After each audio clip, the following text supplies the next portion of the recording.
वरदा हरिविठ्ठल श्री ज्ञानदेव तुकाराम ज्ञानेश्वर महाराज की जय। या कुंदेन्दु तुषारहार धवला या शुभ्रवस्त्रावृता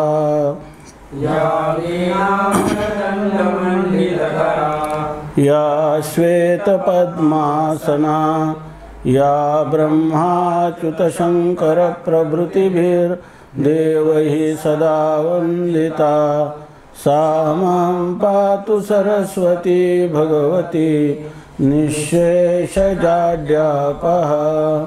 जयांचे केलिया स्मरण होय सकळ विद्यांचे अधिकरण तेचे वंदो श्रीचरण श्री गुरूंचे।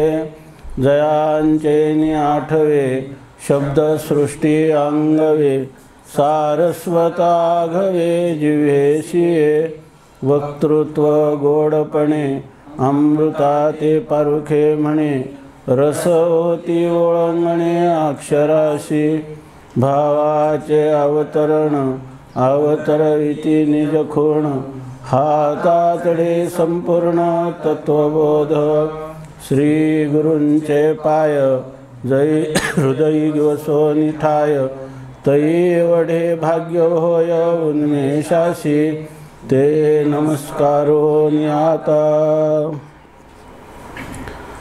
तत्क्षेत्रं यच्च यादृक् च यद्विकारी यतश्च यत् स च यो यत्प्रभावश्च तत्समासेन मे शृणु।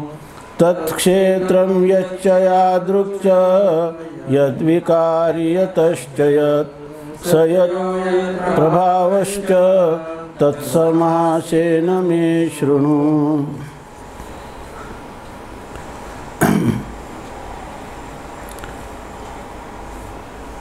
भगवान संत सम्राट माऊलींच्या असीम अनुकंपेने आपण पवित्र सलीला इंद्रायणीच्या तटाकावर साक्षात संजीवन समाधीस्थ माऊलींच्या चरणकमलाजवळ ज्ञानेश्वर महाराजांच्या संस्थानाने आयोजित केलेल्या या त्रयोदश अध्यायाचं चिंतन करण्याचा यथाशक्ती यथामती प्रयत्न करत आहोत।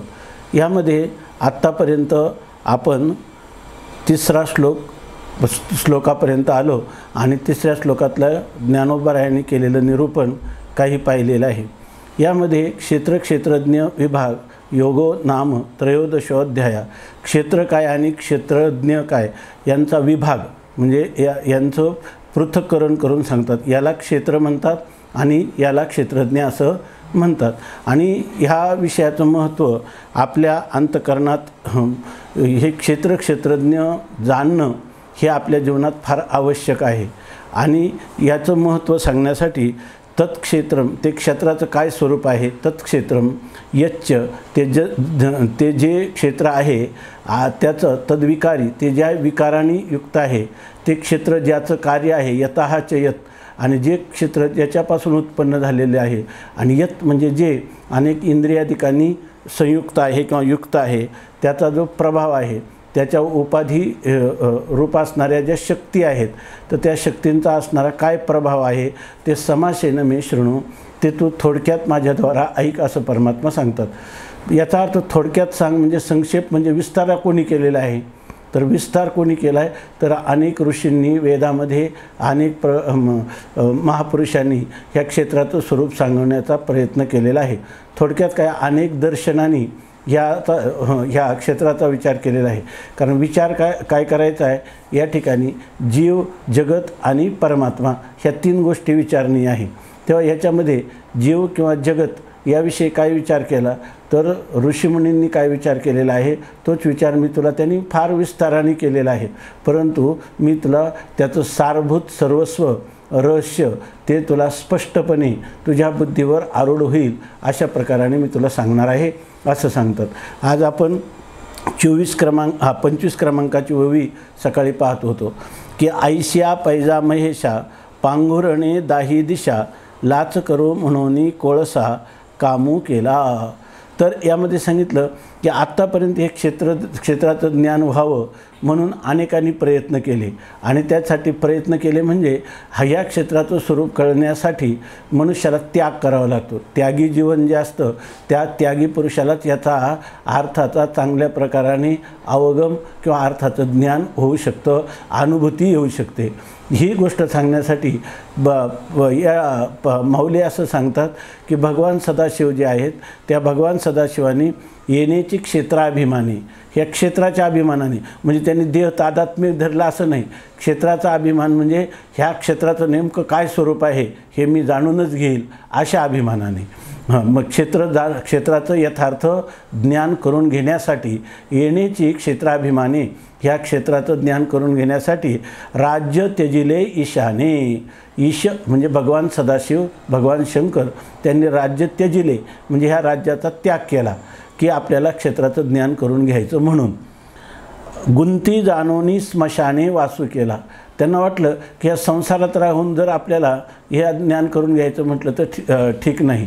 या ठिकाणी आपण जोपर्यंत एखादा मनुष्य आहे आणि त्याने हातामध्ये एखादा पदार्थ धारण केला तर त्या धारण केला तो काय म्हणतो की या वेळेला मी माझ्या हातामध्ये घट धारण केलेला आहे आणि तो म्हणतो मी घट धारण करणार पण एकाच वेळेला हातात घट असणार आणि मी घट धारण केला नाही अशा प्रकारचं मला स्थिती प्राप्त करून द्या.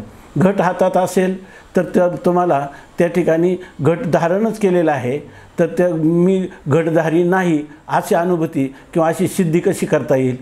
त्याचा अर्थ संसारात राहून संसाराचं चिंतन करण्यापेक्षा संसाराचा त्याग करून या ठिकाणी ह्या संसाराचं नेमकं काय स्वरूप आहे याचं आपल्याला चिंतन करता येईल. म्हणून त्यांनी लिहिलं संसार परमार्थ संपादीन दोन्ही एकही निदानी न घडे त्याशी. म्हणून आपल्याकडं आज सकाळीच आपण पाहिलं की मदालसा आपल्या मुलाला त्यागाचा संदेश देत आहे. त्या मदालसेचा इतिहास जर पाहिला तर तिने त्या सर्व मुलं जे होते प्रत्येकाला पाळण्यात उपदेश केल्यामुळं सर्व मुलं निघून गेली. तेव्हा तो तिचा काय ऋतुध्वज नावाचा पती तेव्हा तो म्हटलं आपल्या राज्याला कोणी अधिकारी राहणार आहे की नाही. म्हणून त्याने तिला सांगितलं की हे तुझं योग्य नाही. म्हणून तिने एक पुत्र जो आहे तो एक पुत्र तिचा राहिला, त्याचं नाव आलर्क असं ठेवलं होतं. आलर्क याचा अर्थ पिसाळलेला कुत्रा म्हणजे विषयासक्त झालेला मनुष्य. परंतु तिला वाटलं आपल्या पोटी जन्माला आलेला हा पुत्र कधीतरी वैराग्यवान झालाच पाहिजे आणि त्याला मोक्ष प्राप्त झालाच पाहिजे. म्हणून तिनं त्याच्याजवळ अशा मृत्यूपूर्वी एक श्लोक लिहून दिला आणि त्याचा दंडामध्ये ताईतामध्ये तो ठेवून दिला. जीवनात तुझ्यावर अत्यंत संकट येईल त्यावेळेला हे जे काही पेटीमध्ये असलेला श्लोक वाच आणि त्याचं अनुसरण कर. तिच्यामध्ये तो श्लोक माझा पाठ नाही पण तिनं त्याच्यामध्ये सांगितलं होतं की जेव्हा संकट येईल तेव्हा याचा उपयोग कर. तर पुढं त्या राज्यावर जेव्हा परचक्र आलं तेव्हा त्याला वाटलं की आता आपण याच्यामध्ये मारले जाणार. म्हणून त्याने तो दंडातला ताईत फोडून पाहिला तर त्याच्यामध्ये श्लोक होता की अशा वेळेला तू सर्व संघ परित्याग कर. तुम्ही इथं व्यावहारिक स्तरावर तो युद्धापासून पलायन करतो असा अर्थ घ्यायचा नाही. त्याचं जे खरं वास्तव शाश्वत असं असणारं जे ध्येय आहे त्या ध्येयाला त्या गंतव्याला प्राप्त होण्यासाठी त्यानं सांगितलं की तू तत्काल ह्या सर्वांचा त्याग कर.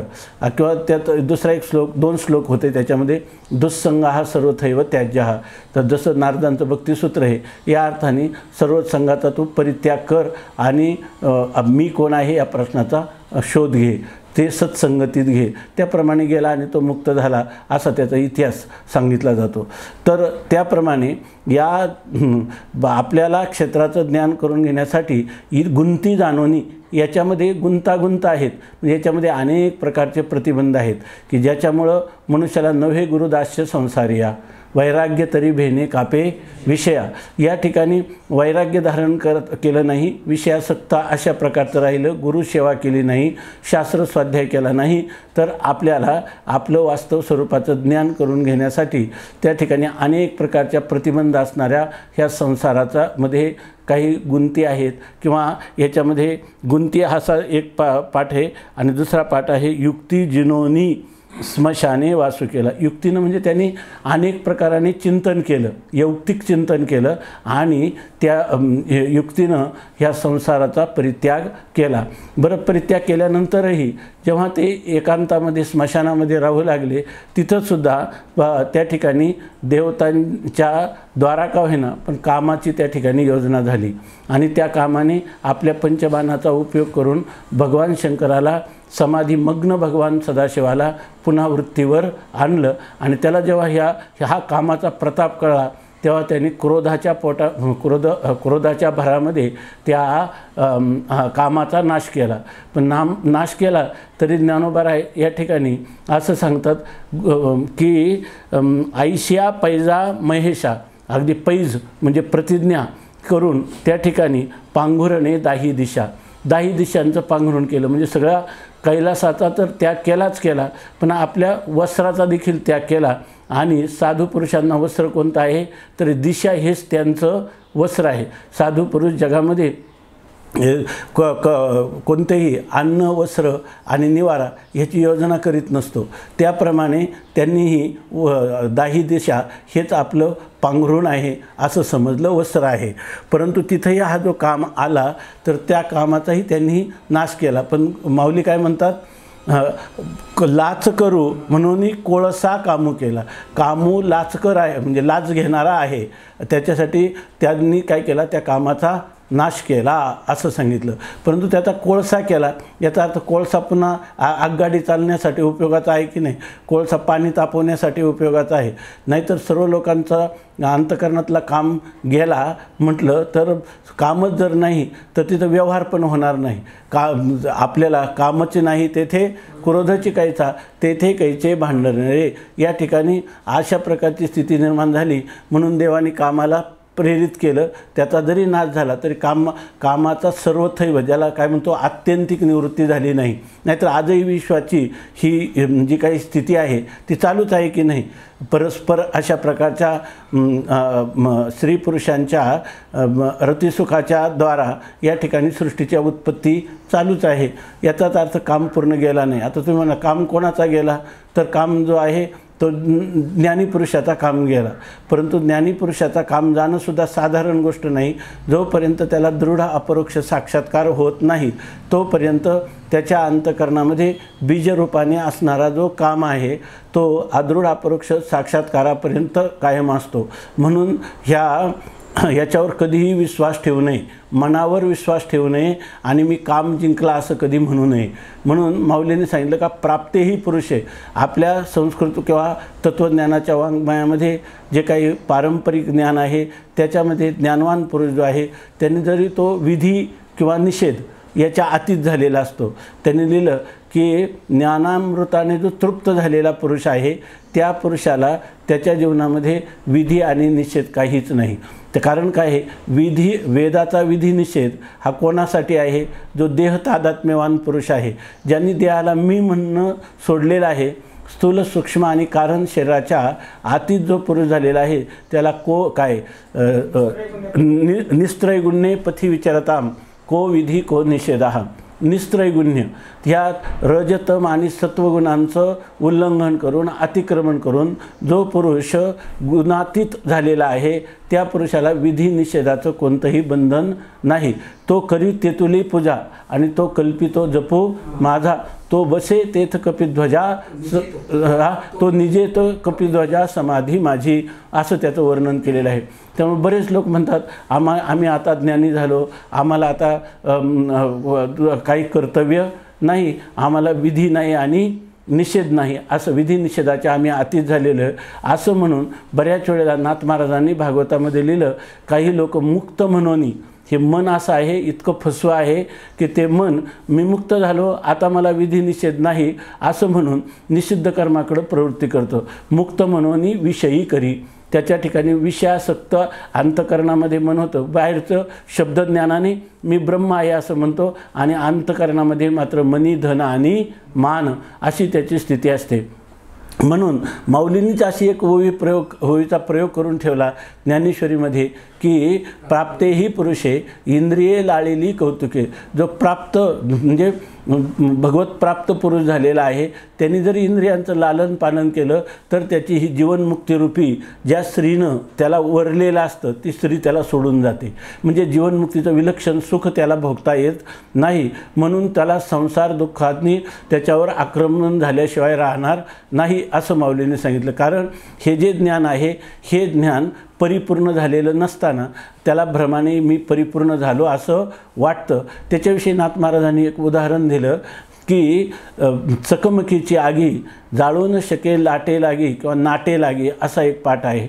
तर त्याच्या ठिकाणी उलट काय होतं की जशी लोक चकमकीची त्या गारगोट्या एकमेकावर आदळून घर्षण करून अग्नी निर्माण होतो आणि कापूस पेटतो, लोक त्याचा उपयोग करतात.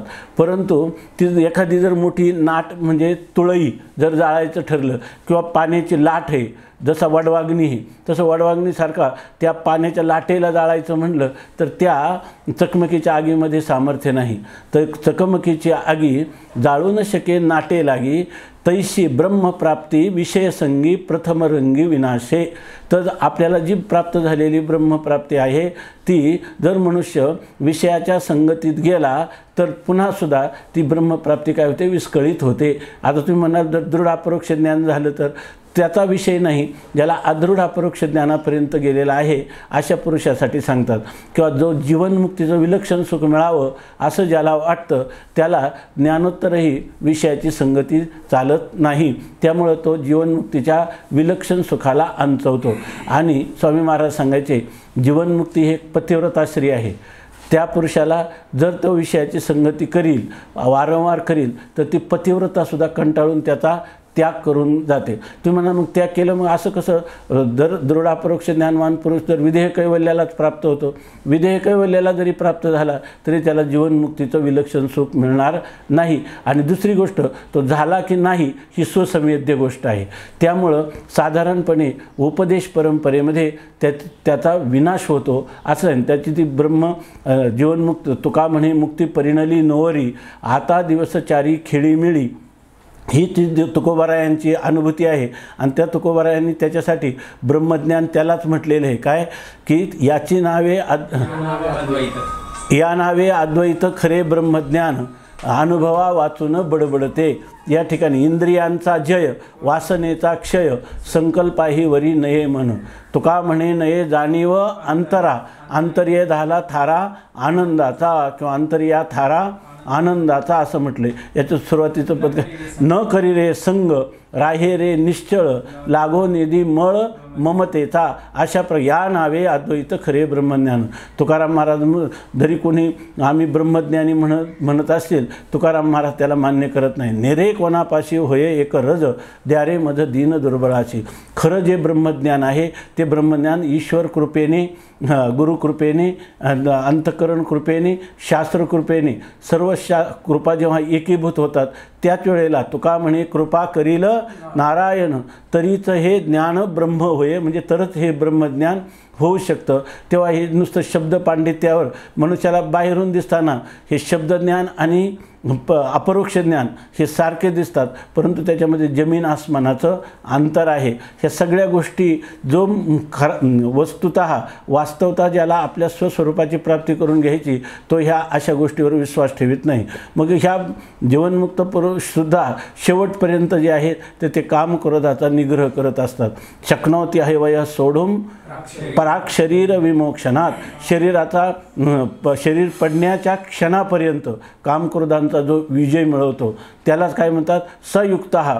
तो खरा योगी आहे. ससुखी त्याला खरं हे सुख मिळतं ब्रह्मसुख. आणि सहा नरा हा तोच खरा पुरुष आहे असं गीतेमध्ये 5व्या अध्यायामध्ये भगवान परमात्म्यांनी सांगितलेलं आहे. त्याचं शंकरानंदांनी मधुसूदन सरस्वतींनी खूप चांगल्या प्रकारचं चिंतन केलेलं आहे. असो या स्वामी महाराज एक गोष्ट सांगायची या संबंधाने थोडंसं आपण चिंतन करू. तर त्याच्यामध्ये स्वामी महाराज सांगायचे की एक महात्मा होता. त्याचा एक समोर एक कुटिया होती आणि त्या कुटियासमोरच एक बंगला होता. तो एका देहविक्रय करून देहनिर्वाह करणाऱ्या एका वेश्येचा बंगला तो होता. तेव्हा त्या ठिकाणी ह्या आश्रमामध्ये किंवा त्याच्या कुटियामध्ये अनेक मुमुक्षू यायचे, काही त्याचं दर्शन करायचे, काही मार्गदर्शन घ्यायचे आणि जायचे. आणि तो त्यागी होता पूर्णपणे. तेव्हा त्याच्याकडं रीग लागलेली असायची. आणि ही वेश्या जी आहे ती त्या महात्म्याला जेव्हा पाहायची तर त्यांना वाटायचं की सर्व लोक येऊन याचं दर्शन वगैरे घेतात आणि आपलं काय मग दारही चेपू नये ते याचे, अशा प्रकारची स्थिती आहे.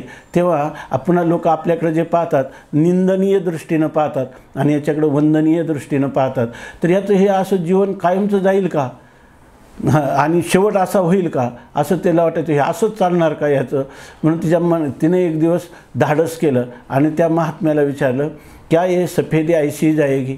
तुमच्या जीवनामध्ये जो सत्वगुणाचा उत्कर्ष आहे, सत्वगुणाचा वर्ण काय आहे, श्वेतवर्ण आहे, सफेद. म्हणून ते म्हणे ये सफेदी ऐशी जाएगी. तुम्ही जीवनभर जे काही तुम्हाला जो काय मान सन्मान होत आहे किंवा तुमच्याविषयी वंदनीय बुद्धी आहे ही लोकांची अशीच कायम राहील का. तर त्यांना विचारलं, क्या ये सफेदी ऐसी जाएगी. त्यांनी सांगितलं, हां बेटा आज नहीं 3 साल के साथ बाद बताऊंगा. 3 वर्ष गेले आणि 3 वर्षांनी ती जेव्हा गेली तिनं पुन्हा त्याला प्रश्न विचारला, क्या ये सफेदी ऐसी जाएंगी. त्यांनी सांगितलं 6 महीने के बाद बताऊंगा. 6 महिन्यानंतर ती गेली. त्यांनी सांगितलं की हा बेटा ये ऐशी ही जाएगी. ह्याचा अर्थ त्यांनी काय सांगितलं, ऐशी जाएगी.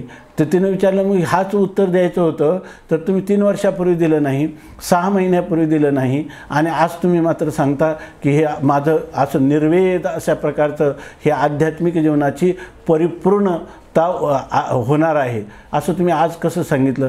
त्यांनी सांगितलं 3 वर्षापर्यंत जरी मी वयोवृद्ध झालेलो असलो तरीसुद्धा हा काम जो आहे तो काम मला कधीही धोका देऊ शकतो आणि म्हणून मी तुला सांगितलं की सांगता येत नाही, नंतर सांगेल.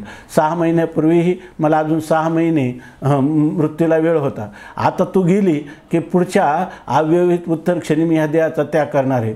त्यामुळं आता 4 चिमट्या राख होईपर्यंत मी हे स्वीकारलेलं परमार्थाचं व्रत जे आहे ते आता सिद्धीला गेलं असं म्हणायला काय हरकत नाही. म्हणून कारण का त्याला माहीत होतं, ज्ञानेश्वर महाराजांनी सांगितलेले आहे, ऐशिया पैजा महेशा पांगुरणे दाही दिशा लाच करू म्हणून कोळसा कामू केला. हा कोळसा रूपाने असणारा काम हा लाच खाऊ आहे, हा कधी आपल्यावर प्रभाव करेल सांगता येत नाही. म्हणून साधकाने त्याच्यावर पूर्णपणे कामावर कधीही विश्वास करू नये.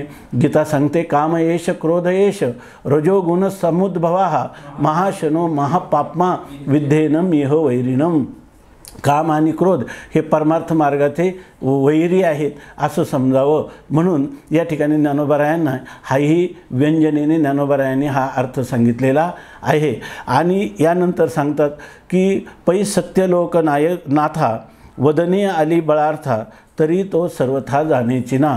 हे ब्रह्मदेवाचं वरून एका महात्म्याने स्वामींना प्रश्न केला की ठीक आहे, हे ब्रह्मा विष्णू आणि महेश ह्या अशा देवता आहेत की जगताच्या उत्पत्ती स्थिती आणि लयाच्या नियामक देवता आहेत. पुन्हा शास्त्रामध्ये इष्ट देवता रूपाने त्यांचं वर्णन केलेलं आहे आणि त्याच्यामध्ये तुम्ही भगवान शंकरांच्या ठिकाणी बिल्लिनीविषयी त्यांच्या अंतःकरणात काल निर्माण झाला असे इतिहास दिले. वृंदेविषयी भगवान विष्णू मोहित झाले अशी ही वर्णनं कशाला करायची. त्याच्यामुळे आपल्या इष्टदेवतेविषयी मनुष्याच्या अंतःकरणामध्ये काही अभावना निर्माण नाही का होणार. पुराणांमध्ये ही वर्णनं केली कशाला असं त्यांनी सांगितलं. तर भगवान ब्रह्मदेव सरस्वतीविषयी कामना निर्माण झाली ही वर्णनं करायला नको होती. तेव्हा त्यांनी सांगितलं की साधू महाराज या ठिकाणी त्याचा अर्थ इतकाच आहे की ज्या लोकांना तत्त्वज्ञानाचा प्रांत माहीतच नाही तर त्यांच्या दृष्टीनं या ठिकाणी हे भगवान विष्णूसारखी आपली इष्टदेवतासुद्धा कामक्रोधाच्या अधीन गेल्याची उदाहरणं किंवा अनेक महान असणारे ऋषी हे सुद्धा कामक्रोधाला बळी पडल्यामुळं त्यांची हानी झाली. म्हणून सामान्य साधकाने कामक्रोधापासून कायम सावध राहावं हा उपदेश करण्यासाठी त्यांनी केलेल्या त्या देवतांनी केलेल्या ह्या लीलांचं वर्णन पुराणादिकामध्ये इतिहासामध्ये वर्णन केलेलं आहे असं स्वामी महाराजांनी उत्तर दिलं. तेव्हा इथं आता हे ब्रह्मदेवाचं उदाहरण आहे.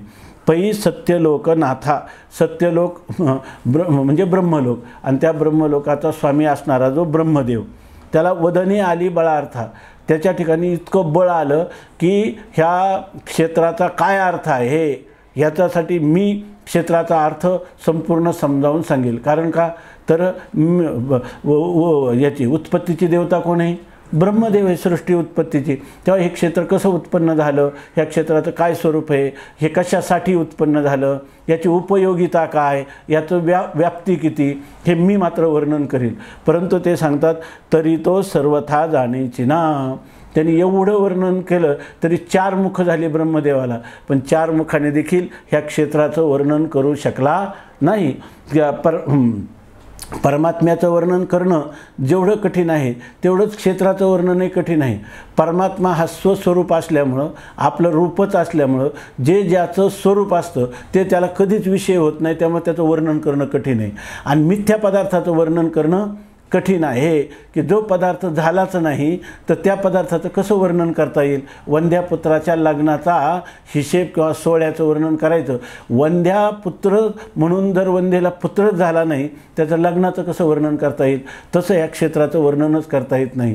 तसं त्या ब्रह्मदेवाच्या 4ही मुखामध्ये आणि त्याच्या बुद्धीमध्ये कितीही बल असलं तरीसुद्धा त्याला ह्या क्षेत्रासंबंधाने वर्णन करता आलं नाही. म्हणून माऊली सांगतात पै सत्यलोकनाथा वदने आली बळार्था तरी तो सर्वथा जाणीच ना. एखाद्या अंशाचं त्याचं वर्णन केलं, पण सर्वथा म्हणजे सर्व प्रकाराने पूर्ण प्रकारे सांग सर्वांग सहित सर्व बाजूने त्या ठिकाणी ब्रह्मदेवालाही क्षेत्राचं वर्णन करता आलं नाही असं सांगतात.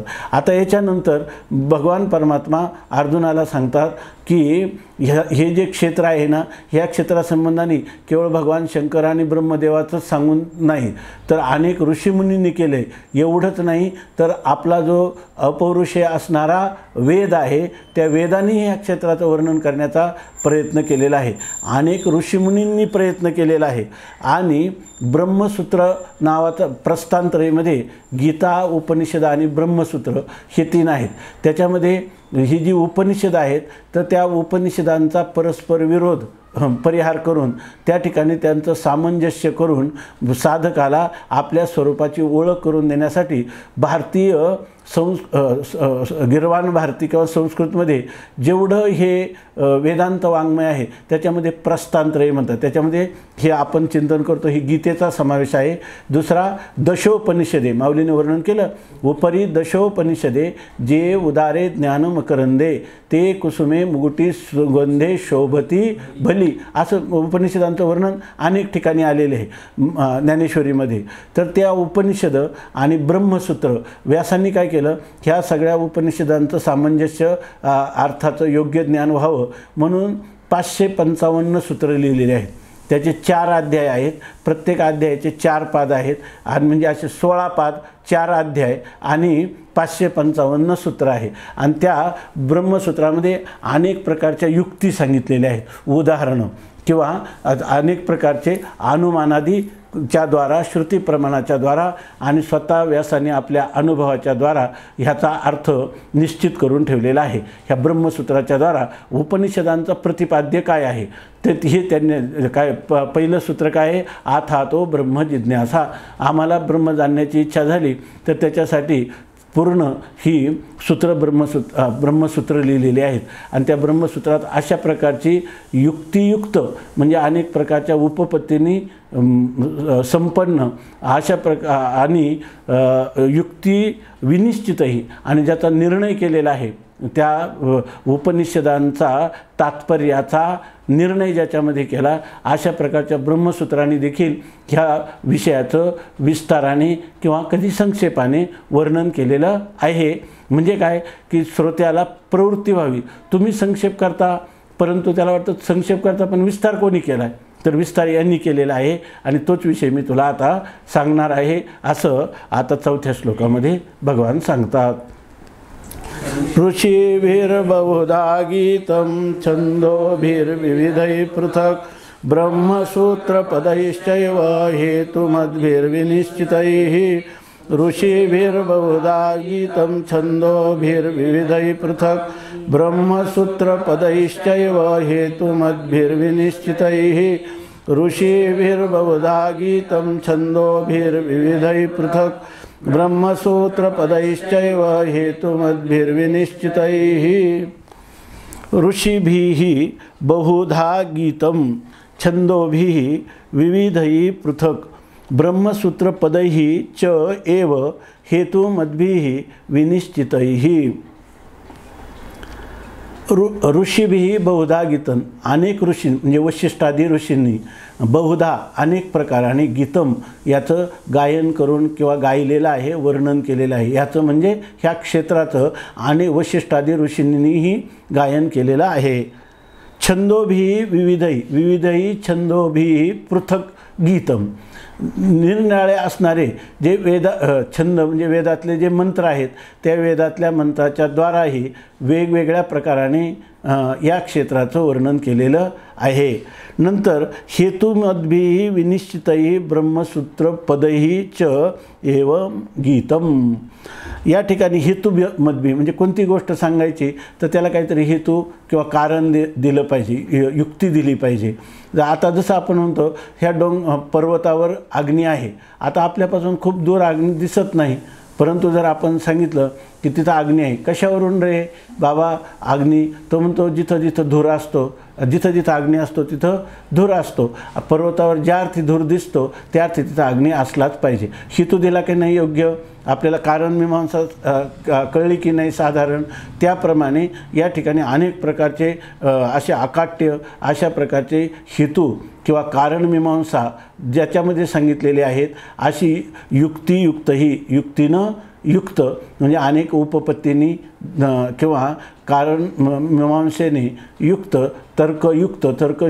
तर्कशुद्ध पद्धतीनं जिचं आपल्याला निरूपण केलेलं आहे अशी जी ब्रह्मसूत्र आहेत त्या ब्रह्मसूच्यते अनन्येन म्हणजे ब्रह्माचं ज्ञान ज्याच्याद्वारा होईल अशी जी सूचक वाक्य किंवा पद व्यासांनी त्या ठिकाणी सांगितलेली आहेत। माऊली इथं वेदीचे बृहत सामसूत्र असं तो अर्थ करणार आहेत। तर याच्यामध्ये या ब्रह्मसूत्र असा अर्थ बऱ्याच लोकांनी केलेला आहे। तर याच्यामध्ये ह्या ब्रह्मसूत्रातल्या पदांनी काय केलेलं आहे तर हेतुमद्भिः विनिश्चितैः गीतम, त्या क्षेत्राचं गायन केलेलं आहे। म्हणजे क्षेत्राचं काय स्वरूप आहे हे ब्रह्मसूत्राने सांगितलं, योग वासिष्ठासारख्या ग्रंथामध्ये वशिष्ठ ऋषींनी सांगितलं म्हणजे स्मृती ग्रंथामध्ये, आणि स्वतः छंदोभिः विविधैः पृथक, या छंद म्हणजे वेदातले मंत्र, त्या मंत्रांनी त्या ठिकाणी अनुष्टुप छंद आहेत, गायत्री, बृहती, उष्णिक अशा अनेक छंदामध्ये या ठिकाणी ह्या क्षेत्राचं वर्णन केलेलं आहे असं हे भगवान परमात्मा ह्या श्लोकात सांगतात। आता याच्यावर माऊली विस्ताराने वर्णन करतात। एक म्हणती हे स्थळ जीवाचेची समूळ, मग प्राण हे कुळ तयाचे येथे। आता हे सांगतात ऋषींनी गायलं म्हणजे काय, आपले जे ऋषी कोणाला म्हणतात, ऋषयः मंत्रद्रष्टारः, वेदातले मंत्र त्यांचं अंतःकरण इतकं शुद्ध आणि स्थिर झालेलं आहे की त्यामध्ये जे वेदाचे मंत्र आहे ते त्यांच्या समाधीमध्ये आपोआप समोर येतात। असे असणारे जे वशिष्ठासारखे ऋषी, तर त्या ऋषींनी देखील याचं वर्णन केलेलं आहे, हे प्रथम सांगितलं। वेदातले जे मंत्र आहेत ते मंत्र पण काय करतात याचं वर्णन करतात। वेदामध्ये म्हणजे काही मंत्र जे आहे तर ते आपण केलेल्या कर्माने कशी कशी प्रकारची फलं प्राप्त होतात इत्यादी वर्णन करताना कर्मकांडामध्ये या क्षेत्राचंच वर्णन करतात। जीव ज्या प्रकारचं कर्म करतो त्याप्रमाणे त्याला फल प्राप्त होतात। काही ठिकाणी आत्मावा उपासितव्या, तर त्या आत्मेचं उपासना करावी, या ठिकाणी उपासना कांडामध्ये देखील या क्षेत्राचं वर्णन केलेलं आहे।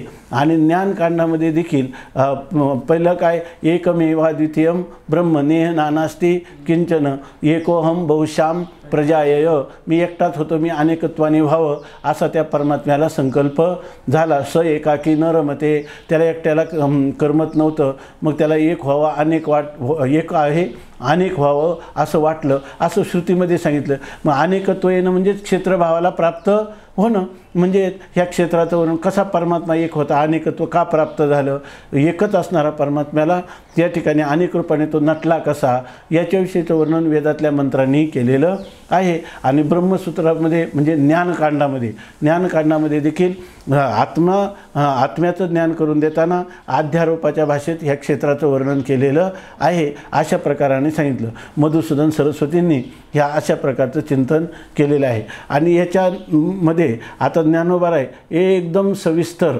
आपल्याला विचार सांगतात. आता जर आपण याच्यातलं आपल्या अल्पबुद्धीला याचं इतकं स्पष्टीकरण इतक्या अल्प कालामध्ये करता येणार नाही, परंतु खरं सूत्ररूपाने आणि यथार्थ वर्णन ज्ञानोबारायांनी ह्या श्लोकामध्ये सांगितलेलं आहे.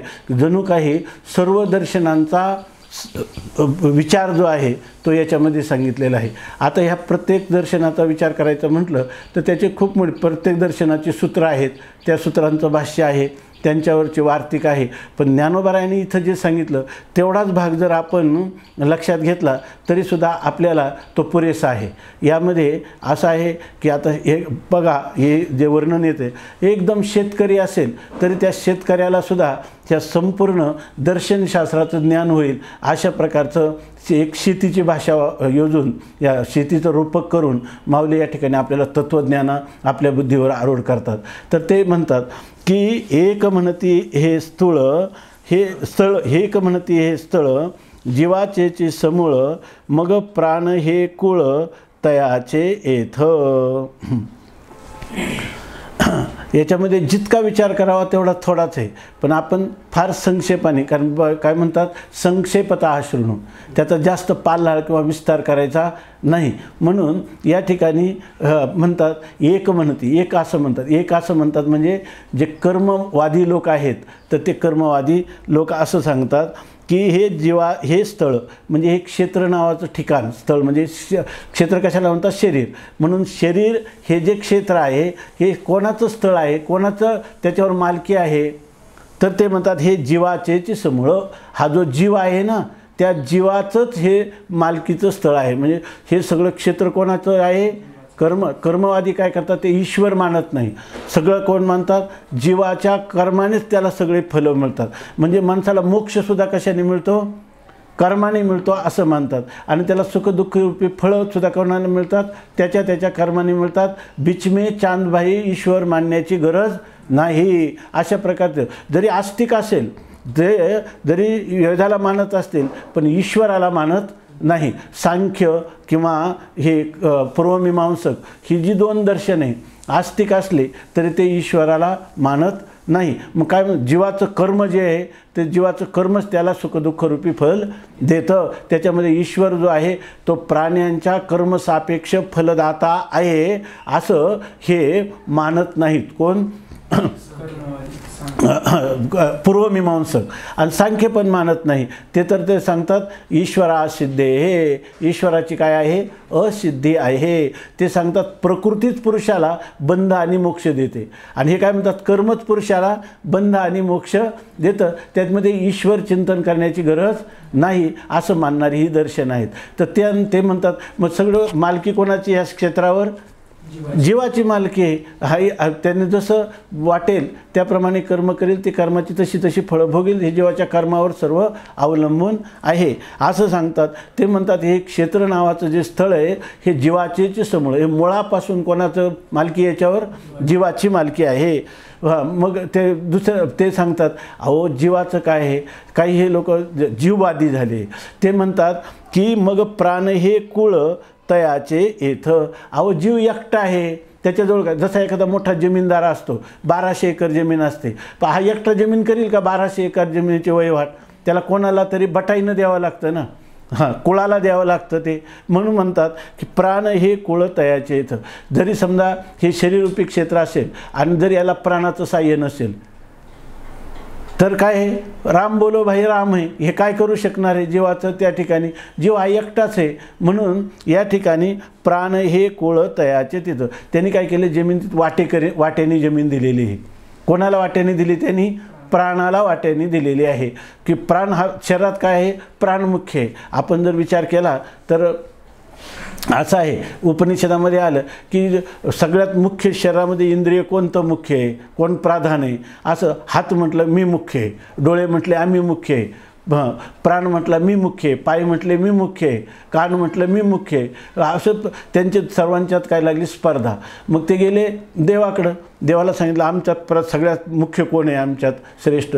त्यांनी सांगितलं मला निर्णय करण्यापेक्षा तुम्ही असं करा, ज्या शरीरात तुम्ही राहता ना एकेकाने बाहेर जाऊन पाहायचं. तुम्ही बाहेर गेले आणि जर ते शरीर टिकलं तर समजायचं का तुम्ही एवढे महत्त्वाचे नाही. पण एखादा जर बाहेर गेल्यावर हे शरीरच पडायला लागलं तर मग समजायचं का तो मात्र काय आहे मुख्य आहे. त्याप्रमाणे त्यांनी केलं आणि डोळे गेले आंधळा म्हटले पण प्राण गेले का. कान गेले बहिरा झाला, पाय गेले लंगडा झाला, हात गेले लुळा झाला, परंतु त्या ठिकाणी त्यांचं शरीर राहिलं. पण जेव्हा ह्या प्राणाने जायला सुरुवात केली तेव्हा प्राण बाहेर गेल्यावर सगळीच इंद्रिय काय झाली निष्प्राण झाली. आपल्याकडं तर वेदांत सिद्धांतामध्ये जेव्हा आपल्याला पदार्थाचं ज्ञान होतं तेव्हासुद्धा ही जी इंद्रियांना पदार्थाचं ज्ञान होतं रसरूप गंधाचं, ह्या ज्या इंद्रियांना ज्ञान होतं किंवा कर्मेंद्रियांच्या ठिकाणी ज्या क्रिया होतात यांना सहाय्य कोणाचं लागतं प्राणाचं सहाय्य. प्राणाच्या सहाय्याने अंतःकरणवृत्ती इंद्रियाच्या द्वारा बाहेर जाते तेव्हा पदार्थाची ज्ञान होतात असं मानलेलं आहे. तेव्हा या ठिकाणी प्राण हे काय आहे मुख्य आहे की नाही. मग तो काय म्हणतो प्राण हे कुळत आहेत, प्राण हे त्याचं काय कुळ आहे. म्हणजे त्या जी जमीन आहे त्या जमिनीचा मालक जीव आहे केवळ असं म्हणता येत नाही. त्याला मदत घ्यावी लागते आणि तो कोणाची मदत घेतो प्राण ह्या कुळाची मदत घेतो. आणि दया प्राणाचे घरी अंगे राबती भाऊचारी आणि मना ऐसा आवारी कुळवाडी करू. आता म्हणतात तिथं एकटा जीवाचं हे मालकी असं म्हणता येत नाही. प्राण आहे पण प्राणच का आहे असं तुम्ही जर म्हणाल तर प्राणाचे घरी एखाद्याची जमीन समजा करायचे आणि एकच मनुष्य एकटाच आहे आणि तो म्हणेल मी करतो तुमची जमीन. तो जसा एकटा करू शकत नाही तूही करता येणार नाही. तुला काय साय तुझ्या घरी किती माणसं आहेत, तुझ्याजवळ किती मजुराची टोळी आहे याचा विचार करावा लागेल की नाही. तसं इथं सांगतात दया प्राणाचे घरी. तो प्राण आहे ना त्या प्राणाच्या घरामध्ये तो एकटा प्राण नाही.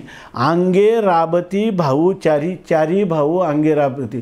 चारी भाऊ त्याला 4 भाऊ आहेत आणि ते 4 भाऊ म्हणजे नुसते कारभारी पण करणार आणि दुपारी स्टँडवर जाऊन बसणार दिवसभर असे नाहीत. राबणारे आहेत, मेहनत करणारे आहेत. ते 4 भाऊ कोणते तर पंचप्राण आहे. हा प्राण जरी असला त्याच्याबरोबर त्याचे 4 भाव आहेत कोणते प्राण अपान व्यान समान आणि उदान. हे 4ही वायू त्याच्याबरोबर आहे. कारण नुसतं प्राणाचं कार्य चालत नसतं. या ठिकाणी आमच्या आयुर्वेदमध्ये याचा खूप विचार केलेला आहे की प्राण जो आहे तो प्राणाचं कार्य करतो पण उदान आहे काही ढेकर देणं, शिंक थुंकी खोकला मलमूत्राचं निसरण अन्नाचं पचवणं ह्या सगळ्या गोष्टी हातापायादिकांचं चालणं ह्या सगळ्यांना काय लागतं ह्या सगळ्या भावांचं काय लागतं साह्य लागतं. एक श्लोक आहे मला आठवत नाही तर याच्यामध्ये त्या सगळ्या प्राण अपान उदान हे त्याच्याचबरोबर नेहमी कार्यरत राहतात. धनंजय एवढंच नाही तर आपल्या श्रीधरी टीकेच्यामध्ये उपप्राणांचं सुद्धा कार्य फार महत्त्वाचं आहे असं सांगितलं. ते कोणकोणते उपप्राण नाग कूर्म कृकल देवदत्त धनंजय. आपलं मरणानंतर सुद्धा शरीर फुगतं याचं कारण कोणता प्राण आहे तो धनंजय नावाचा प्राण आहे. तेव्हा हे सगळ्यांची मदत असल्यामुळं प्राण हा त्याच्यामध्ये वाटेकरी आहे. आणि मना ऐसा आवारी कुळवाडू करू. आता समजा हे सगळे जरी प्राण वगैरे असले प्राणाच्या साह्याने इंद्रिय बाहेर जातात पण जर मनानेच आज्ञा नाही केली मनाचं साह्य नसेल आपल्याला काय वाटतं अमकं रूप पाहावं असं मनात संकल्प आला मग त्या ठिकाणी ते मन काय केलं ते इंद्रियांच्या द्वारा प्राणाच्या मदतीनं बाहेर गेलं. पण जर मनात संकल्पच आला नसता तर झालं असतं का हे नाही. म्हणजे खरा शेतकरी कोण आहे त्या ठिकाणी मना ऐसा आवारी कुळवाडू करी. मना ऐसा आवाडू म्हणजे कुळवाडी आवारी कोणाला म्हणतात आडनाव आवारी आहे ना आपल्याकडे काही लोकांचं. ते आवारी आडनाव का आलेलं आहे त्यांना तर त्या ठिकाणी ते कारभारी आवारी म्हणजे ह्या गावचा कारभार पाहणारे अशा प्रकारचे. तर पण ते कसे पुन्हा अत्यंत चतुर असणारे. तर मना ऐसा आवारी कुळवाडी करू. या ठिकाणी मनासारखा सगळं देखरेख करणारा चतुर अशा प्रकारचा जो कारभारी आहे तो कोण आहे शेतकरी मन आहे. कारण कोणता आहे अगोदर त्या माऊली साहेब आवडे ते क्रीटी आधी मनवूनी चिवठी मग ते वाचा दिठी कराशी. आपल्याला कोणतीही वृत्ती जर मनात जर आली तर ती मनातून जेव्हा निर्माण होईल तेव्हा ती वाणीनं दृष्टीनं किंवा कानाने आपल्याला ऐकता येईल किंवा पाहता येईल किंवा बोलता येईल. म्हणजे याच्यासाठी महत्त्वाचं कोण आहे याच्या ठिकाणी? मन महत्त्वाचं आहे. तेव्हा मनाचंही साह्य लागतं की नाही? हा जरी जीव जर वतनदार असता आणि मनाचं साह्य नसलं तर होईल का? हे सर्व होणार नाही. आता ते म्हणतात तो जो मन नावाचा जो कारभारी आहे त्याच्याजवळ काय आहे? त्याच्याजवळ अजून काही सामुग्री. कारण काय शेती करायला नुसती माणसं असून चालत नाही. त्याच्यासाठी तिफन वगैरे जे नांगर बैल हे बैलजोड्या हे सगळं लागेलच की नाही साहित्य. मग ते त्याच्याजवळ असलं तर नाहीतर किती जरी हा मालक असला तरी हा कोणाला दिलं तर शेती उत्तम होईल? हे सगळं सामुग्री ज्याच्याजवळ असेल त्याला. मग ही सामुग्री कशी आहे तर सांगतात तया ते इंद्रिय बैलाची पेटी न म्हणे अवशी पहाटी विषय क्षेत्री आटी काढी भली. त्याच्याजवळ पाहिजे काय? बैल असले तरच नांगर. का हा स्वतः नांगर ओढू शकेल? नांगर ओढू शकणार नाही. त्याच्याजवळ सामग्री पाहिजे, बैल पाहिजे. शेती करायची कसायची म्हणजे त्याला बैल पाहिजे. पण बैल कोणते तिथं? इंद्रिय बैलांची पेटी. त्याला मनाला एकटं मन असेल आणि इंद्रियाचं साह्य नसेल तर चालेल का? तर इंद्रिय रूपी बैलाच्या जोड्या त्याच्याजवळ पाहिजे. इंद्रिय बैलाची पेटी. आणि नुसते बैल असले आणि ते यात्रेत त्या यात्रेत जत्रेत पळण्यासाठी उपयोगाचे आणि नांगराला धरले की खाली बसतात असे त्यांचा उपयोग आहे का? काही नाही. तिथं विषय इंद्रिय बैलांची पेटी ते कष्ट करणारे असले पाहिजे. न म्हणे अवशी पहाटी. म्हणजे ह्या इंद्रिय त्याच्याजवळ असं प्राणांजवळ ही इंद्रियरूपी जी बैल आहेत ती कशी आहे? अवशी पहाटी न म्हणे. आता हे रात्र आहे का पहाट झालेली आहे का दिवस झालेला आहे हे पाहत नाही. शेतकरी कधी कधी रात्रीचं चांदण्या रात्री नांगर हाकत असतो उन्हाळ्याच्या दिवसामध्ये. त्याला रात्रनं माहीत नाही. कधी कधी भर उन्हात पण त्याला आऊत घ्या जसं म्हणतात मढे झाकून या करीती पेरणी. जर पेरणीचा प्रसंग आहे तर आता ऊन झालं थोडं विश्रांती करू नये. दिवसभर त्यावेळेला ती पाभर जी आहे ती चालू ठेवली पाहिजे. म्हणून म्हणतात न म्हणे अवशी पाटी. इंद्रियरूपी बैलाची जी जोडी आहे ती रात्रंदिवस न म्हणता पुन्हा काय करते? विषय क्षेत्री. हे विषयरूपी क्षेत्र आहे. शेत कोणतं आहे? विषय. ज्याच्यामध्ये काय आहे ह्या मनुष्य जीवनामध्ये जर पाहिलं व्यावहारिक जीवनामध्ये तर शब्द स्पर्श रूप रस आणि गंध ह्या पंचविषयाच्या अतिरिक्त काय आहे? ते शेतात पीक आहे. हेच कधीतरी शब्दाची प्राप्ती होईल अनुकूल, रूपाची, स्पर्शाची. हेच शेत कसत असतो ना. मनुष्य प्राणी जे आहे तर तो हे विषय संपादन करतो आणि त्याच्यासाठी भली आटी काढी. त्या ठिकाणी अतिशय मेहनत करत असतो. रात्रंदिवस मनुष्य काय करतो? रात्र दिवस पाहत नाही. जेणेकरून आपल्याला विषय संपादन करण्यासाठी रात्रंदिवस काय आयुष्य वेचवणी कुटुंब पोशिले सांग हित केले काय बापा. ह्या कुटुंबाचं पोषण करणं याच्यासाठी सगळं आयुष्य जातं. त्याच्या ठिकाणी अंतर्मुखवृत्तीनं मी आत्मा आहे याचा विचारसुद्धा मनात कधी येत नाही. असं जीवाची स्थिती आहे. आणि तो विषयरूपी क्षेत्रामध्ये भली आटी काढली म्हणजे अतिशय मेहनत करतो, अतिशय कष्ट करतो. आता त्याच्यामध्ये माऊली कसं माऊलींची मांडणी ही मांडणी फक्त काय? तुका म्हणे नेनो युक्तीची ते खोली मनोनी ठेविली पायी डोई. हा श्लोक आहे. ह्या श्लोकाचा सरळ अर्थ एवढाच का अनेक ऋषीमुनींनी वेदांनी आणि ब्रह्मसूत्रांनी ह्या क्षेत्राचं वर्णन केलं. पण ह्या क्षेत्राचं वर्णन ऐकत असतानाच त्या साधकाला अंतःकरणामध्ये अंतर्मुख होऊन मी काय करतो, मला हे दुःख का प्राप्त होतात, सुख कशी प्राप्त होतात, याचं गणित काय आहे याचा हिशेब माऊली ह्या ओळ्यातून सांगतात की मग विधीची वाफ चुकवी आणि अन्यायाचे बीज वाफवी कुकर्माचा करवी राबू जरी. माऊली काय म्हणतात? विषयरूपी शेतामध्ये खूप कष्ट केले म्हणजे माणसाला काय होईल? धान्य प्राप्त होईल आहे की नाही. त्याचे गुजराण त्याचा निर्वाह चांगल्या प्रकाराने होईल. पण माऊली म्हणतात सावधान. या ठिकाणी असं आहे की आता तुमचं सगळं जुळून आलं आहे. तुमच्याजवळ इंद्रियरूपी बैल आहेत.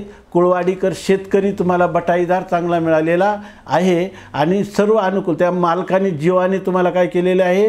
की ही जमीन दिलेली आहे करण्यासाठी, पण हे सगळं असलं आता इथपर्यंत सगळं जुळून आलं आणि जमिनीला वापसा. आता बघा हे सध्या चालू आहे ह्या परिस्थितीमध्ये लोकांना ज्वारी करायची होती, करता येते का? का म्हणे वापसाच नाही, आहे की नाही. ज्या वेळेला जमिनीला वापसा व्हावी आणि त्यावेळेला जर ते पेरलं तर ते चांगल्या प्रकाराने उगवतं. आता या ठिकाणी वाप कोणती आहे तर विधीची वाप.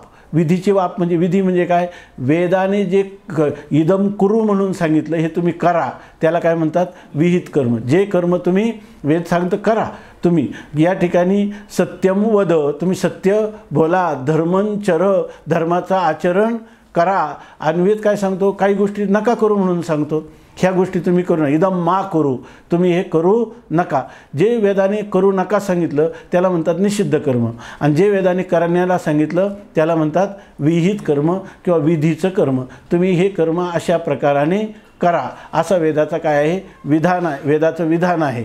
तर इथं म्हणतात माणसाच्या जीवनामध्ये विधीची वाप, म्हणजे विधीची वाप म्हणजे काय, वापसा येणं म्हणजे आपली ज्या कर्मामध्ये आपली योग्यता आहे त्याला अनुरूप वेदाने जे कर्म आपल्याला करा असं सांगितलं आणि ती वाप चुकवली, वापसा चुकवला, वापसा असताना पेरलं नाही आणि मुसळधार पाऊस झाल्यावर काय करा शेतात पेरणी करायला गेला तर त्याला पीक येईल का, नाही.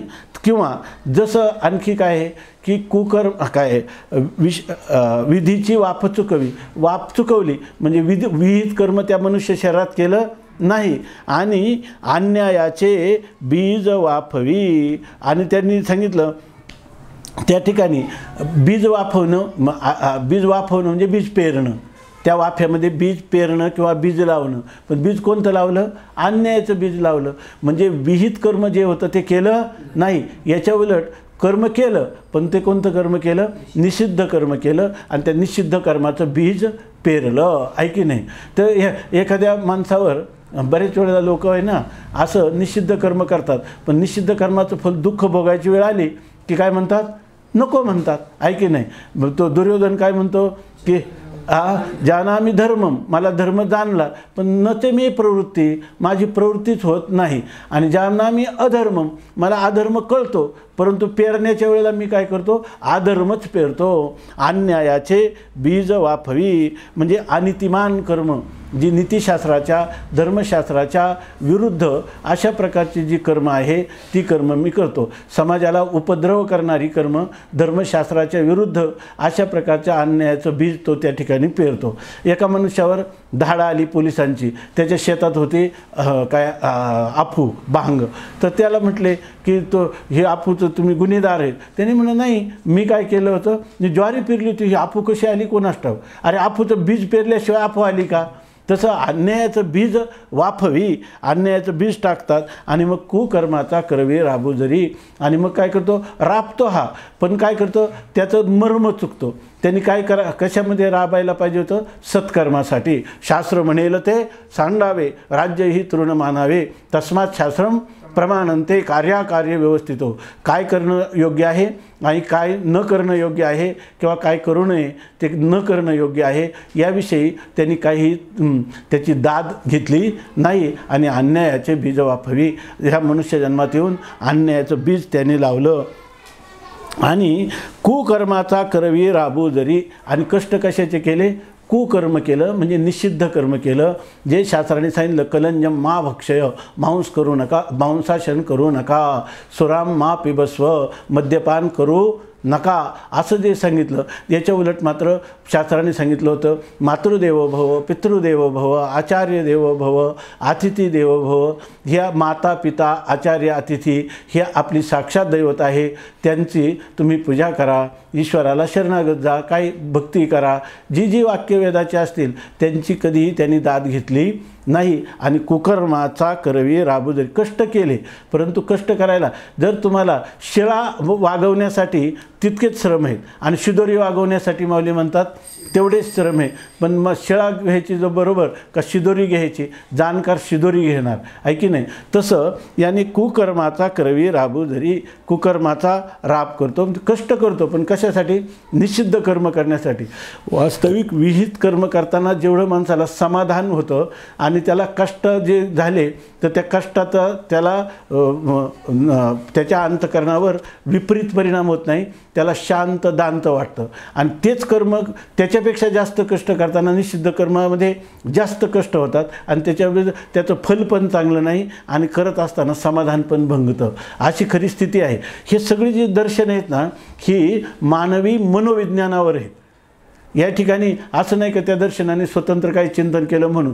जर आपण बारकाईने विचार केलं तर आपल्या मनाचं जे विज्ञान आहे त्या विज्ञानाला अनुसरून ज्याच्या अंतःकरणाची जेवढी योग्यता आहे त्याला तेवढ्या विचारापर्यंत पोचण्यासाठी हे दर्शनशास्त्र उपयोगाचे आहेत. म्हणून या ठिकाणी पूर्वमीमांसक जे आहेत तर ते पूर्वमीमांसक हे सांगतात जीव जरी जीवाला कर्माची फलं मिळतात पण तो चांगलं कर्म करेल तर चांगलं फल मिळतं, वाईट कर्म करेल तर वाईट फल मिळतं. असं कर्म मार्गाविषयीचं निरूपण केलं की नाही याच्यामध्ये. आणि हे वर्णन कशाचं आहे? हे वर्णन सर्व क्षेत्राचं आहे. हे वर्णन क्षेत्राचं आहे. परंतु क्षेत्राच्या रूपाने सुद्धा आपल्याला एक प्रकारचं चिंतन किंवा एक प्रकारची जीवन पद्धती उदात्त कशी जगावी याच्यासाठी मार्गदर्शन ह्या वेदातल्या मंत्रांनी सुरू केलं. तरी तयाची सारिखे असंभाळ पाप पिके मग जन्मकोटी दुःखे भोगी जीव. आता म्हणतात मग तुम्ही काय केला? कुकर्माचा करवी राबू जरी. प्रयत्न केले पण कोणत्यासाठी केले? कुकर्म निषिद्ध कर्म केले जीवनामध्ये. आणि मग तयाची सारिखे जे कर्म केलं जैसे ज्याचे कर्म तैसे फळं देतो ईश्वर. तर त्याच्यासारखं असंभाळ पाप पिके. असंभाळ म्हणजे अतिशय भरपूर. दुष्टकर्माला तर उलट सत्कर्मापेक्षाही काय आहे? अधिक दुःखरूपी फल त्याला भरपूर आहे. म्हणून त्याला म्हणतात अतिशय. म्हणजे याचा अर्थ तुम्हाला तुकोबारायांचा अभंग आहे, इथं तुम्हाला करताना गोड वाटतं पण पुढे अवघड यमदंड. इथं विषयांचे सुख आणि येथे वाटे गोड पुढे अवघड यमदंड. हे विषय भोगताना माणसाला इथं सुख वाटतं आणि त्याला वाटतं काय शास्त्राची मर्यादा, आता विषय भोगला की आता सुख आहे. इथं गोड वाटतं पण नाही त्या यमाशी करुणा. बाहेरी काढिता कुडी प्राण ओढाळ सापडे जैसे धान्य चोरे यातना धरी जातो. जसा एखादा चोर सापडल्यानंतर त्याची कशी स्थिती होते किंवा ओढाळ जनावर जे असतं कोणाच्या शेतात जातं पण एखाद्या शेतकऱ्याने पकडल्यावर त्याला किती मार देतो. तसं या ठिकाणी हे कुकर्म करण्याला जरी त्याला आपाततः वरवर सुख वाटत असेल आणि तो शास्त्राचा आज्ञेचं उल्लंघन करीत असेल पण मृत्यूच्या नंतर मात्र त्याला असंभाळ पाप पिके. त्या पापाचं असं पीक येतं फलरूपाने आणि ते त्याला भोगावं लागतं. किती भोगावं लागतं? मग जन्मकोटी दुःखे भोगी जीव. हा जो जीव आहे ना हा कोट्यावधी जन्म भोगत राहतो ते दुःख. म्हणजे ह्या जन्म इथं काय आहे? या जन्मामध्ये इथं केलेले एका जन्मामध्ये केलेलं पाप ते मनुष्याला कोट्यावधी जन्मापर्यंत दुःख भोगायला लावू शकतं. म्हणजे ह्या जन्मात केलेले पापाचं फल इथंच मिळतं असं नाही. उत्कट हा शास्त्राचा सिद्धांत आहे. आपले वेदमूर्ती गणेश्वर शास्त्रीजी सांगत असतात की उत्कट पापाचं आणि उत्कट पुण्याचं फल इथंच मिळतं. जर आपण एखाद्या निरपराध्याचा वध करणं, गर्भपात का अशी जी काही जी कर्म आहेत ते उत्कट पाप निर्माण करतात आणि त्याचं फल याच देहात भोगावं लागतं. एखाद्याचं प्राण पुरातून अग्नीतून वाचवलं तर उत्कट पुण्य निर्माण होतं, त्याचं फलसुद्धा याच जन्मामध्ये मिळतं. तसं इथं जर आपण निषिद्ध कर्म केलं तर कोट्यावधी जन्म दुःख भोगावं लागतं. म्हणजे हे मनुष्य जन्मात असं आहे. ह्या मनुष्य जन्मात हे असं स्टेशन आहे, त्याला कोणतं स्टेशन म्हणतात? जंक्शन. सगळ्या रेल्वे आता दौंड जंक्शन आहे, तिथून दिल्लीला गाडी जाते, इकडं नागपूरला जाते, काय अनेक ठिकाणी वेगवेगळ्या ठिकाणी जाते, मुंबईला जाते, पुण्याला जाते. अशा प्रकारचं ह्या शहरात आलं तर मनुष्याला कुठं पण जाता येतं.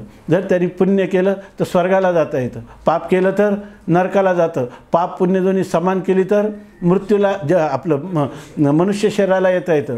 आणि जर त्याने ह्या तत्त्वज्ञान हे ब्रह्मविद्या संपादन केली तर जन्म मरणाची पूर्णपणे कायमची निर्मुक्ती होते, मोक्ष सुखाला तो प्राप्त होतो. असं या मनुष्य शरीराचं काय आहे? महत्त्व आहे. म्हणून सांगतात ना तरी विधीचे वाफे सत्क्रिया बीज आरोपे तरी जन्मशताची मापे सुख चिमविजे. आता ते म्हणतात ना तरी म्हणजे अथवा, समजा एखाद्याने पाप केलं तर तो पापाचं फल अनंत जन्म दुःख भोगतो. आणि ना तरी म्हणजे अथवा विधीची ए वाफे, आणि जेव्हा विधीची वाफे म्हणजे वेद आज्ञा करतो ह्या प्रसंगी तू पुरुष आहे, स्त्री आहे, ब्राह्मण आहे, संन्यासी आहे, तुझ्यासाठी हे कर्म आहे, आणि हा विधीची वाफ. आणि त्याच वेळेला सत्क्रिया बीज आरोपे, सत्क्रिया म्हणजे वेदाने जे कर्म करा ते सत्कर्म आहे असं सांगितलेलं आहे, त्या सत्कर्माचं बीज त्यांनी आरोपे पेरलं. तर मग त्याचं फल काय होतं, तरी जन्मशतांची मापे सुखची मविजे, तर शेकडो जन्मशत म्हणजे शेकडो जन्म त्याला सुखाची मविजे, त्याने फक्त सुखच मोजत राहायचं, सुखच मिळवत राहायचं. म्हणजे या जन्मात जर सत्कर्म केलं तर आपल्याला पुढच्या अनेक जन्म सुखावह अशा प्रकारचे प्राप्त होतात, हे माऊली सांगतात. परंतु हा विचार कोण सांगतो, जो कर्मवादी आहे तो कर्मवाद्यांनी ह्या क्षेत्राविषयी असा विचार सांगितला. तर त्याच्यामध्ये मध्ये जो आहे एक सांख्य दर्शन आहे, हे झालं पूर्वमीमांसक दर्शन. कर्मवादी दर्शन जे कर्मसिद्धांत मानतात का ज्याचं जसं कर्म करील वेदविहित तर त्या पुरुषाला सुख प्राप्त होईल, निषिद्ध कर्माचरण करील तर त्याला दुःख प्राप्त होईल, अशा प्रकारचं सांगतात. मग तव अनिक म्हणती हे नव्हे जीवाचे चिन्ह म्हणावे आमुते पुसा अगवे क्षेत्राचे. प्रत्येक ह्या मला क्षेत्र मी चांगल्या प्रकारे जाणतो अशा प्रकारचा त्याला प्रत्येकाला काय आहे अभिमान आहे. तेव्हा दुसरे जे आले आता हे ते पहिले झाले जीववादी किंवा कर्मवादी. त्या कर्मवाद्यांना हा म्हणतो या अनिक म्हणती, दुसरे जण आले समोर. अनिक म्हणजे दुसरे म्हणजे कोण, सांख्य नावाचं दर्शन. हे इतके मोठमोठे सांख्य कारिका, त्याच्यावर असणाऱ्या वाचस्पतिकांची टीका, सांख्य सूत्र, त्याच्यामध्ये भाष्य वार्तिक आताच आपण सांगितलं, ही एक सांख्य दर्शन किंवा सांख्य सिस्टीम म्हणतात त्याला. तर ही सांख्य दर्शन जे आहे तर ते सांख्य दर्शन पुढं आलं आणि ते म्हणती हे जीवाचेची न म्हणावे. तुम्ही हे जीवाचं काय म्हणता, जीवाची मालकी ह्या क्षेत्रावर, असं तुम्ही न म्हणावे, असं तुम्ही म्हणू नका. मग आता काय म्हणावं त्याला, ते म्हणतात आम्हाला शरण या, आम्हाला विचारा. आमुते पुसा अगवे क्षेत्राचे, या क्षेत्राचे आगवे आमुते पुसा. हे क्षेत्र म्हणजे नेमकं काय आहे ते तुम्ही आम्हाला विचारा, आमचं शिष्यत्व पत्करा आणि मग तुम्हाला क्षेत्राचं खरं स्वरूप कळून येईल.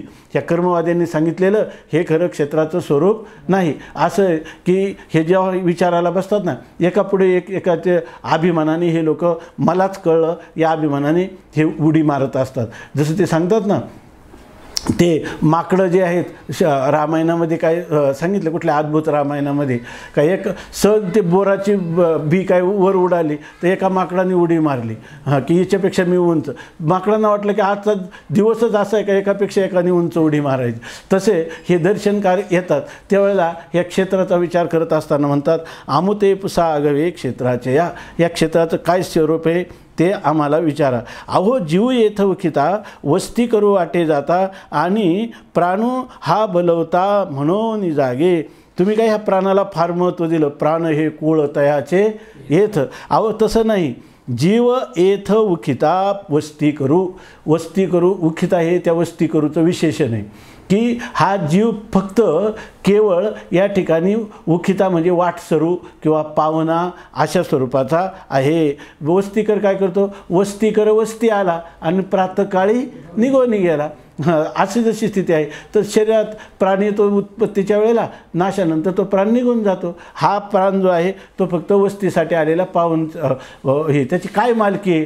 तो प्राण या शरीरात कायम राहू शकतो का, राहू शकत नाही. मग तो काय वस्तीला आलेला वस्तीकर आहे असं सांगतात. पक्षी अंगणी उतरती ते का गुंतवणी राहती, अशा प्रकारची स्थिती आहे. आणि प्राणू हा बलवता म्हणून जागे. आणि तुम्ही त्यांनी सांगितलं की त्याच्याजवळ कोण आहे, महत्त्वाचा कोण आहे, प्राण आहे.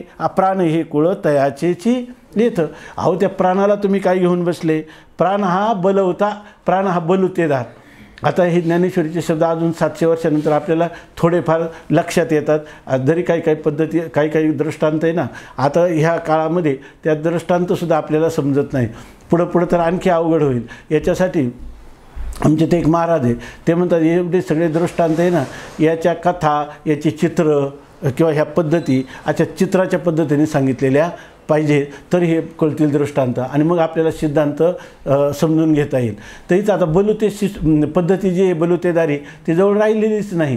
परंतु हा बलुतेदार म्हणजे आपल्याला माहिती आहे की 12 बलुतेदारांची कल्पना आहे आणि त्याप्रमाणे त्यांचं काही नाही. तो शेतकरी जो मालक आहे ना तो सांगतो माझ्या घोड्याचा लगाम तुटलेला आहे तर तो दुरुस्त करून दे, माझी चप्पल तुटलेली आहे, तो चर्मकाराला पूर्वी सांगायचा. काही नाही, वर्षाच्या शेवटी त्यांना काही धान्य वगैरे ठरल्याप्रमाणे द्यायचं आणि हाक मारली की त्यांनी तत्काल त्या ठिकाणी यायचं. तर लोहार चांभार म्हणजे अशा प्रकारचे जे सुतार ह्या सगळ्यांनी सहाय्य करायचं. आजकाल ती पद्धती जवळजवळ लुप्तप्राय झालेली आहे. आणि ते सांगतात प्राण तर हा काय तुम्ही घेतला जीवाला जो प्राण तुम्ही वर्णन केलं, प्राण हे कुळ तयाचे तिथे तुम्ही त्याला कुळ असं म्हणू नका. बटाईतीनं शेतकरी करणं एवढा प्राणाचा अधिकार, तो प्राण काय एक बलुतेदारासारखा आहे. जेव्हा काम आडलं तेव्हा आला, काम केलं, निघून गेला. हा बलुतेदार आहे म्हणून जागे आणि बलुतेदार आहे त्याला त्याच्याबद्दल काय मिळतं म्हणून तो राहतो. त्या शहरामध्ये त्याला काय मिळतं, बलुतेदाराला काय मिळतं, शेतकरी त्याच्या उदरनिर्वाहाचं साधन पुरवतात. तर प्राणाचा धर्म कोणता आहे, क्षुधा आणि तृषा. पाणी अन्न मिळतं आणि त्याच्यामुळे तो पुष्ट होतो, जगतो, एवढंच त्याचं महत्त्व आहे. तो कायम स्वतंत्रपणे राहू पण शकत नाही. त्याच्याही पुढे जाऊन सांगितलं तर प्राण हा काय आहे, जड आहे. ऐकेल, प्राण हा सुद्धा काय आहे, जड आहे. म्हणून प्राणू हा बलवता म्हणून जागे. आणि मग म्हणतात मग तुमचं काय मत आहे, ते म्हणतात आम्ही आहोत सांख्य दर्शनकार आणि आम्ही आहोत प्रकृतीवादी. हे सगळा जो प्रपंच चालला आहे ना हा कोणाच्या आधारावर, सगळा प्रकृतीच्या आधारावर आहे. ह्याची उत्पत्ती, स्थिती, नाश, बंध, मोक्ष हे सगळ्याला कारण कोण आहे, प्रकृती आहे. ती प्रकृती स्वतंत्र आहे तरी त्रिगुणात्मिका आहे आणि ती त्रिगुणात्मिका प्रकृतीत ह्या संपूर्ण जगताचा व्यवहार चालवते. तेव्हा ह्या ठिकाणी ह्या शेतावर, ह्या क्षेत्रावर मालकी कोणाची आहे, प्रकृतीची मालकी आहे. त्याला म्हणतात सांख्य, स्वतंत्र प्रकृतीवादी सांख्य. आणि ते आता इथून पुढं बोलायला सुरुवात करतात. तो राहिलेला विषय आपण उद्या पाहू. पुंडलिक वरदा हरी विठ्ठल. श्री ज्ञानदेव तुकाराम ज्ञानेश्वर महाराज की जय.